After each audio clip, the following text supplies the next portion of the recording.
Welcome back to High and Tight, a part of the geeksandgamers.com Sports Wars YouTube channel. I'm your host, Brandon Andreessen. And before we begin today, as always, if you like the content you see, go ahead and click down on the subscribe button to get the latest that we have to offer. Football season's coming up, both college and the NFL. We have a ton of stuff on the network for you guys. Basketball season's right around the corner. Major League Baseball playoffs. If you want to be the first to be a part of it, make sure you're subscribed to the channel and hit us up in the comments on the YouTube page or our Facebook group. We had such a good conversation last week about a couple of topics I threw out there. I decided I was going to double down again this week and bring up the other big topic that's been on a lot of people's minds all season, and that is tanking. It's kind of got an evil connotation to it among baseball purists who believe that you should be going out there trying to win a World Series every year, even though the fact of the matter is there's only a select few teams every year that have the ability to win the World Series, that are built to maintain themselves over 162 game season, that are built to have a team that can compete in the playoffs, that are built to have some breaks along the way.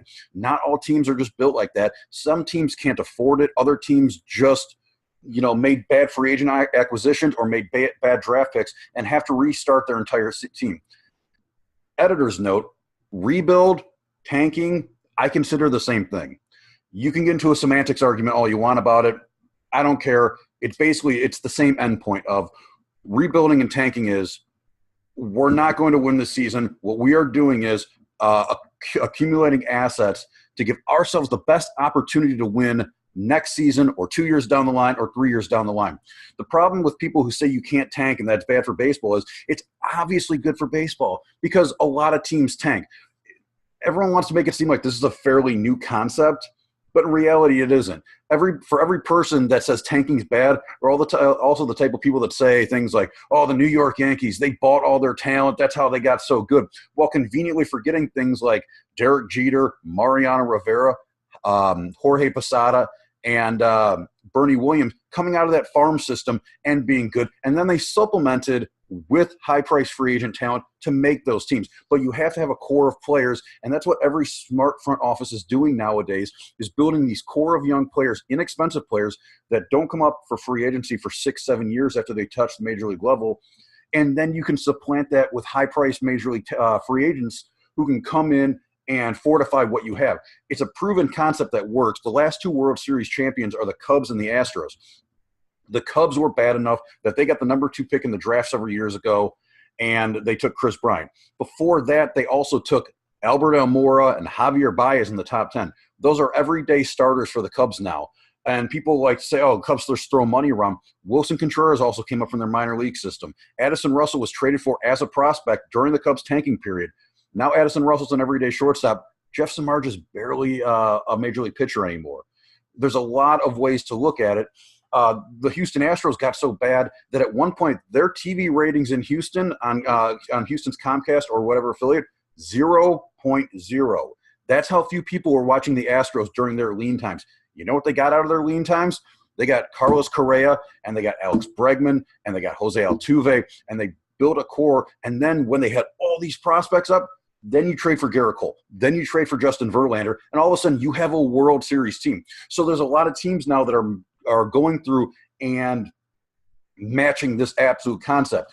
You can see it in teams like the Chicago White Sox, who have been accumulating talent, who are just now starting to hit the major league level. And they're going through their growing pains, but as a tanking/rebuilding team, they can go through growing pains because that's what they're there for. The fans are showing up more now to White Sox games to watch the kids, and they were showing up to watch high-priced, lackluster talent for a team that was still only going to win 70 games in a season.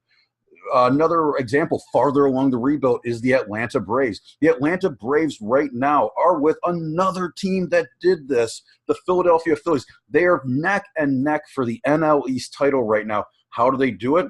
The Braves were willing to accumulate a lot of young talent, and they took a lot of young talent and they just put them on the field to see what would stick. You saw in the trade with the Cincinnati Reds this summer. They traded 3 guys who came up, were highly regarded in their minor league system, didn't like them when they got to the major league level, thought they probably weren't part of the plan long term, and then traded them for Adam Duvall. It happens. That's how you do it. That's how you rebuild a team. You accumulate enough prospects as possible, and then once a few of those guys hit, then you put your foot on the gas, and then you try to become a contending team.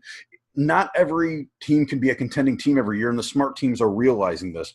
There's only going to be, 8 to 10 really, really good teams on a year-to-year basis with, legitimately 22 to 20 teams that really don't have a shot of anything outside of maybe a wild card berth.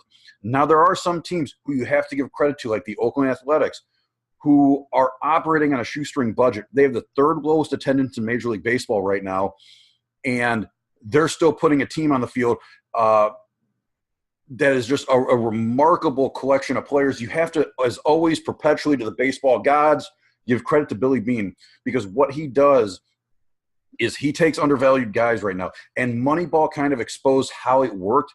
Well, guess what? He's gotten another step ahead of it. He is working on a plan right now, and he's working on a basis that has built a team of talent that really doesn't make sense together, but works together very well. And that team on paper, I think I had them slotted at maybe 68 to 70 wins coming into the season. They are 2 games out of first place currently, and they have games against the Mariners and the Astros this week. The entire AL West could be completely shook by the end of this week because a team like the Oakland Athletics chose not to do a tank job, but chose to actively compete on a shoestring budget. There is a difference, but both systems work. A lot of it matters is who's running it. Billy Beane is a known entity in the baseball world as being one of the brightest thinkers and most forward-thinking guys running a team. Other teams aren't so lucky at that. You're looking at the Baltimore Orioles right now. They're about a year and a half late on their rebuild because they should have been trading off assets when they had the chance. Relievers are a fickle thing. They should have traded Zach Britton when his value was the highest, not after coming off arm injuries. Manny Machado, best traded in the offseason, so a team has a full year of them, and they suffer in prospect return. The problem is the chain of command. Dan Duquette, the GM there, has to run everything through Peter Angelos, the owner, and if the owner says, we're not doing this or we want more, it completely stymies your ability. Another team that can't do what they need to do to become better is the New York Mets. Obviously, the Wilpons were completely fleeced by Bernie Madoff, and Major League Baseball should have stepped in afterwards and taken the team from the New York Mets, or from the Wilpons. They should have no longer been allowed to own the team. It's not unprecedented. They took the Dodgers away from their previous owner and sold it to Magic Johnson and his company. They should have been done with the Mets. The decision not to has left them in a position where the farm system is okay, but it's not very good. And they're the kind of team they're being pushed to sign overpriced talent that's really not going to help them long-term, or even in their case, short-term. Todd Frazier wasn't going to bring them to the playoffs. Jay Bruce isn't going to bring them to the playoffs. But they keep signing players like that. Jose Bautista should have been traded at the trade deadline for anybody who might have needed a 24th man off the bench. But he's going to continue to play for the Mets unless he gets traded in before September 1st. When you look at the landscape of baseball right now, who would you rather be a fan of? Would you rather be a fan of a team like the Cubs or the Astros, who went to the bottom and came back up? Would you rather be a fan of a team like the Phillies and the Braves, who went to the bottom and now they're coming up?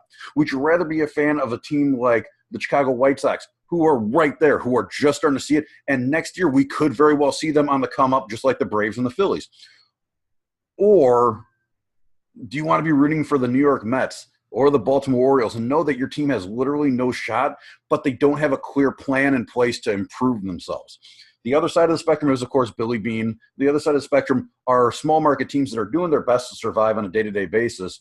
And sometimes you quick lightning in a bottle. Right now, the Athletics have a ton of lightning in a bottle, and that can barely be stopped because they are fantastic.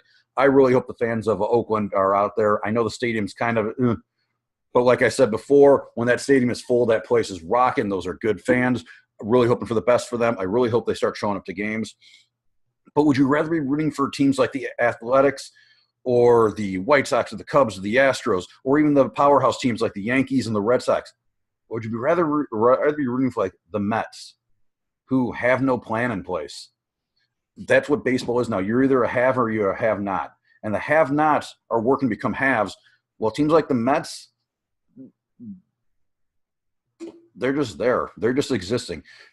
Kind of like the Marlins. The Marlins not only don't have a very good farm system, they don't have a very good on-the-field product because they didn't care what they got back in return for the guys that they were trading.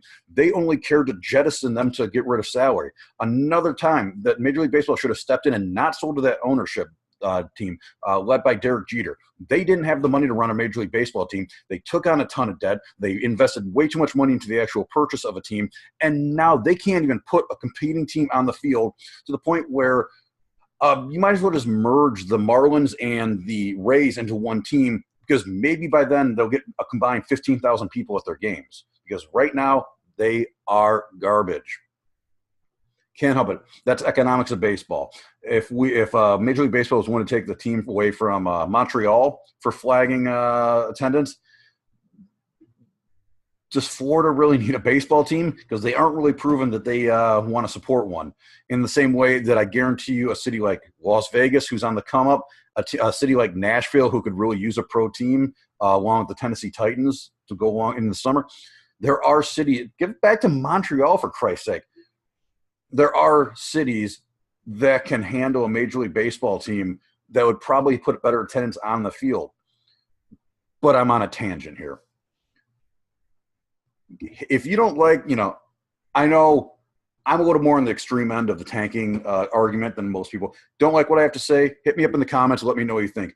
Check out our Facebook page. Let me know there too. I'm always open to engage in a conversation about it. That's what we're here for. We're here to talk sports. Always willing, always able. We don't have to do a power rankings this week because guess what? The Red Sox are the best team in baseball. Sorry, everybody else, literally everybody else. Special shout out, of course, to my new hero, David Bodie. Second player in Major League history to hit a walk-off grand slam in the bottom of the ninth with a team down 3-0. First player in Major League history to do it with 2 outs. That's what makes baseball great. Things that you don't know when you're going to see the first for something. Everything we've pretty much always seen everything we're ever going to see in football, basketball. We're seeing evolved versions of it. But with baseball, there's still the opportunity to see things you have never seen before. Shout out to David Bodie on that. At the bottom of the list, the contenders, I already brought them up. Marlins, you garbage. The Rangers, you trash. The Orioles, you ain't even trying. And the Royals,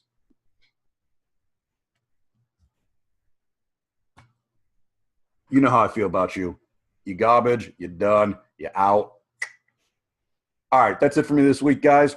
Like I said, hit me up in the comment section or check us out over on Facebook.com/SportsWars. If you really love what we do, support Geeks and Gamers by checking us out at Patreon.com/Geeks and Gamers. You can also check me out on the Geeks and Gamers iTunes and Podbean page if you want to hear our weekly wrestling podcast. You can also check out my stand-up comedy podcast over at soundcloud.com/Tim and Brandon Show. And my weekly football article is up over at footballabsurdity.com. Check it out. Give it a like. Give it a comment. Until next week, guys, I'm out. See ya.